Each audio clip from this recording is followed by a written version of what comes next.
আলাইকুম। হ্যালো বন্ধুরা, কেমন আছো তোমরা? আমিও ভালো আছি আলহামদুলিল্লাহ। আজ আমি আর আমার মা ভেল্লোরের প্রথম দিন, প্রথম সকাল বের হচ্ছি মাকে নিয়ে কিছু কেনাকাটা করার জন্য। তো এখানে নিজেদের রান্না নিজেরা করে খেতে হয়, তো কিছু কেনাকাটা করা খুব দরকার, তাই ইমার্জেন্সি কিছু কেনাকাটা করছি। একটা পাতিল কিনছে, একটা কড়াই কিনছে, একটা ছুরি কিনছি। এখন বাজারের জন্য কিছু বাজার নিতে হবে। একটা লাউ নেওয়া হলো। আহ, কিছু সবজি কেনাকাটা করার পর মা মাছ কিনবে, তো মাছের বাজারে যাওয়া হবে।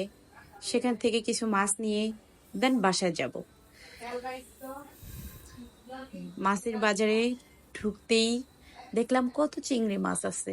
লাউয়ের সাথে চিংড়ি মাছ দিয়ে রান্না করব, তাই চিংড়ি মাছ নিলাম। এখানে মা আবার ডিম দেখে বলল ডিম নিবে, তাই ডিম কিনে নিলাম। তো কেনাকাটা করা শেষ, রওনা দিলাম হোটেলের দিকে।